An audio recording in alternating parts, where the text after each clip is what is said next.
Bismillahirrahmanirrahim. Assalamualaikum warahmatullahi wabarakatuh. Alhamdulillahirrahmanirrahim. Allahumma sholli ala Sayyidina Muhammad wa ala ali Sayyidina Muhammad. Setiap orang boleh membaca Al-Quran. Setiap orang boleh membaca terjemah Al-Quran. Bahkan setiap orang juga boleh membaca tafsir Al-Quran. Tapi tidak setiap orang boleh menafsiri Al-Quran. Apalagi tidak setiap orang boleh berfatwa menggunakan Al-Quran. Hanya orang-orang yang memiliki kapasitas tertentu, yang memiliki keilmuan tertentu, baru boleh menafsiri atau bahkan berfatwa menggunakan Al-Quran. Nabi Muhammad SAW bersabda, "Man qala fil Qur'ani bighairi ilmin falyatabawa ma'adu finnar." Barang siapa yang menafsirkan Al-Quran tanpa ilmu, maka dipersiapkan baginya tempat duduk dari api neraka. Imam Suyuti dalam kitab Al-Itqan fi Ulumil Quran pernah berkata, "Man lam ya'rifuha wa yamizu bainaha lam yahilla lahu ayyatakallam fi kitabillahi ta'ala." Barang siapa yang tidak mengetahui dan tidak bisa membedakan antara keduanya, yang dimaksud keduanya adalah Makki dan Madani, maka dia tidak boleh bicara tentang Al-Quran. Dari sini kita tahu bahwa pengetahuan untuk bisa membedakan ayat-ayat Makki dan Madani itu sangat penting, sehingga seseorang itu bisa memutuskan konteks ayat ini berbicara tentang apa, konteks ayat selanjutnya berbicara tentang apa. Maka kali ini kita akan membicarakan tentang 3 hal yang berhubungan dengan Makki dan Madani. Yang pertama, hari ini kita akan bicara tentang kriteria, lalu kita akan bicara tentang gaya bahasa, dan kita nanti akan bicara tentang tema dalam Makki dan Madani. Secara umum, Makki itu diartikan sebagai ayat-ayat yang turun di kota Mekah, seperti surat Yunus, surat Hud, dan surat Yusuf. Dan secara umum pula kita tahu bahwa surat Madani adalah ayat-ayat yang turun di Madinah, contohnya surat Al-Baqarah dan surat Al-Imran. Hanya saja pendefinisian umum ini memiliki kelemahan. Apa kelemahannya? Kalau menggunakan definisi ini, maka kita tidak bisa mengkategorikan kalau ada ayat yang turun tidak di Mekah dan tidak di Madinah. Contohnya surat At-Taubah ayat 42 yang turun di kota Tabuk. Lalu para ulama mendefinisikan ulang apa itu Makkiyah dan Madaniyah. Makkiyah adalah ayat yang turun untuk orang Mekah menggunakan redaksional ya ayyuhan nas, contohnya surat Yunus dan surat Fatir. Sedangkan Madani adalah ayat yang turun untuk orang Madinah menggunakan redaksional ya ayyuhalladzina amanu, contohnya surat Al-Baqarah, surat Al-Imran, dan surat An-Nisa. Namun pendefinisian ini juga ternyata memiliki kelemahan. Apa kelemahannya? Karena tidak semua yang menggunakan ya ayyuhan nas adalah Makkiyah. Contohnya surat Al-Baqarah ayat 21 itu menggunakan ya ayyuhan nas. Ya ayyuhan nas u'budu rabbakumul ladzi, itu tidak menggunakan ya ayyuhan nas, tapi ternyata bukan Makkiyah. Dan pendefinisian ini juga memiliki kelemahan. Apa itu? Tidak semua yang menggunakan ya ayyuhalladzina amanu itu ternyata surat Madani. Contohnya surat Al-Hajj ayat 77 itu menggunakan ya ayyuhalladzina amanu ruk'u wasjudu, itu juga menggunakan amanu. Akhirnya para ulama mendefinisikan ulang apa itu Makki dan Madani. Jadi setelah mengalami berbagai macam pendefinisian dan diketemukan kelemahan, maka dicarilah definisi yang lebih tepat untuk Makki dan Madani. Akhirnya para ulama mendefinisikan dengan Makki adalah ayat-ayat yang turun sebelum hijrah, contohnya surat Al-A'raf, surat Yunus, surat Hud, surat Yusuf.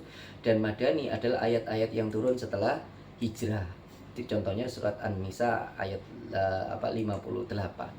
Nah, kalau kita sudah tahu betul apa definisi yang disepakati para ulama tentang Makki dan Madani, yaitu ayat Makki adalah ayat yang turun sebelum hijrah, sedangkan Madani adalah ayat yang turun setelah hijrah. Setelah itu kita akan mendiskusikan tentang apa saja ciri khas ayat Makki dan ayat Madani. Ciri khas Makki adalah mengandung kata sajdah. Contohnya dalam surat Al-A'raf ayat 206 itu ada kata yusbahuna wa lahu yasjudun. Itu ada kata yasjudun, itu surat sajdah. Lalu ciri khas Makki yang kedua adalah mengandung lafal kalla. Kalla sa'alamu, sering dengar kata-kata itu juga surat Makkiyah. Ciri khas Makki yang selanjutnya adalah mengandung ya ayyuhan nas, tapi selain surat Al-Hajj yang seperti kita bahas sebelumnya. Ciri khas Makki yang kedua itu mengandung kisah para nabi kecuali surat Al-Baqarah, karena kita tahu surat Al-Baqarah itu adalah surat Madani. Ciri khas Makki yang selanjutnya adalah mengandung kisah atau cerita tentang Nabi Adam dan iblis, kecuali surat Al-Baqarah lagi ya, seperti surat Al-A'raf ayat 12 itu juga cerita tentang antara Nabi Adam dengan iblis. Ciri khas Makki yang selanjutnya adalah dibuka dengan huruf-huruf singkatan, kecuali surat Al-Baqarah juga ya. Kita tahu surat Al-Baqarah itu Madani ya. Contohnya surat Al-Ankabut ayat 1 itu alif lam mim, atau ada alif lam mim ro, itu kan ayat-ayat yang dibuka dengan singkatan, itu rata-rata surat Makki. Nah, untuk ciri khas Madani itu ya, apa saja sih ciri khas Madani? Isinya berisi tentang kewajiban atau sanksi. Seperti di surat Al-Baqarah, kita tahu surat Al-Baqarah itu berisi tentang kewajiban-kewajiban dan sanksi.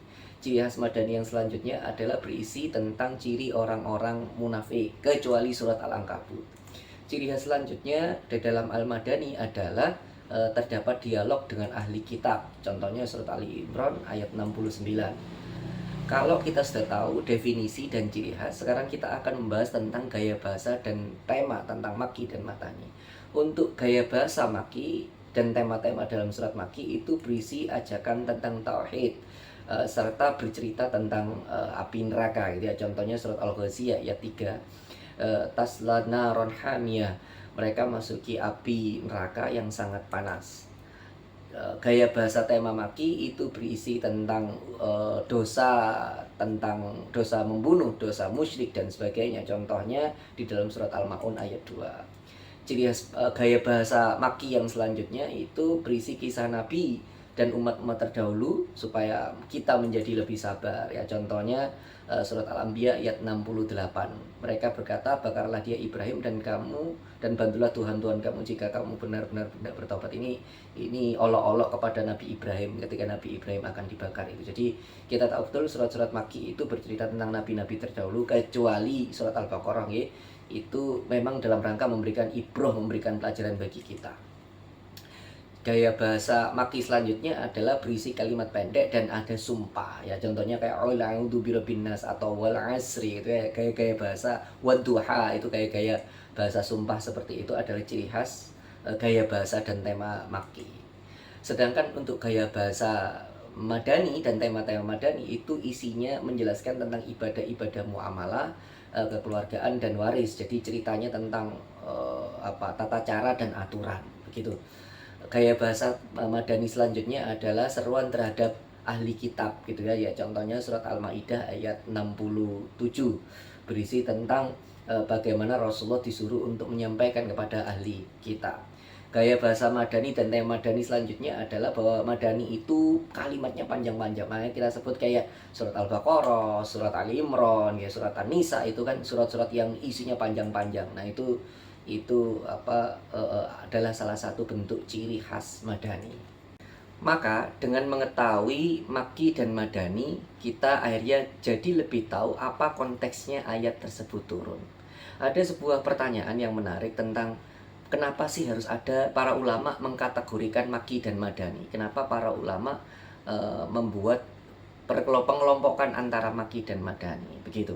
Jawabannya di dalam Al-Iqan fi Ulumil Quran, Imam Suyuti itu bilang ketika kita tahu Makki dan Madani, kita menjadi tahu bagaimana konteksnya ayat itu turun, dan kita akhirnya tahu mana ayat yang turun sebelumnya, mana ayat yang turun setelahnya, mana ayat yang dihapus hukumnya, mana ayat yang menghapus hukumnya. Saya kasih contoh. Kita tahu bahwa di surat An-Nahl ayat 67 itu berisi tentang kebolehan minum minuman keras gitu nggih. Wa min samaratid dakhili wa min samaratin nakhili wal a'nabi tatadakhilu minhu suqara. Dan dari buah kurma dan anggur kamu buat minuman yang mabukkan dan rizki yang baik. Jadi pada ayat itu kita tahu ternyata minum khamr itu masih boleh. Tapi di ayat yang lain yang sering kita dengar itu ya di surat Al-Maidah ayat 90, itu jelas sekali Allah bilang, ya ayyuhalladzina amanu innamal khamru wal maisiru wal ansabu wal azlamu rijzun min amali syaiton. Hai orang-orang yang beriman, sesungguhnya minum khamr, berjudi, berkorban untuk berhala, mengundi nasib dengan panah adalah perbuatan setan. Dari sini kita tahu yang di ayat yang lain ternyata minum-minuman keras itu memabukkan. Nah, bagaimana kita bisa tahu apa hukum sebenarnya itu tentang minum-minuman keras ya? Kita bisa tahu dengan cara kita tahu bagaimana siapa yang turun lebih dulu dan mana yang turun terakhir gitu ya. Kita tahu kalau tadi yang kita sebutkan di surat An-Nahl ayat 67 tadi itu turunnya sebelum hijrah. An-Nahl ayat 67 itu turun sebelum hijrah, sedangkan surat Al-Maidah itu tadi turun setelah hijrah. Dari sini kita tahu yang satunya ini Makkiyah, yang satunya ini Madaniyah. Dan akhirnya kita tahu dari penjelasan para ulama kalau yang turun di Makkiyah ini hukumnya terhapus oleh yang turun di Madaniyah. Itu sebabnya kita akhirnya mengetahui, oh berarti hukum khomer itu mengikuti ayat terakhir yang turun. Karena ayat terakhir ini, yang turun ini menghapus ayat yang sebelumnya. Dari sini kita tahu dengan memahami tentang Makkiyah dan Madaniyah, kita akhirnya bisa tahu ayat yang memberikan hukum tentang khomer adalah ayat yang turun terakhir. Sekian presentasi dari kami tentang Makkiyah dan Madaniyah. Mohon maaf ada kesalahan. Assalamualaikum warahmatullahi wabarakatuh.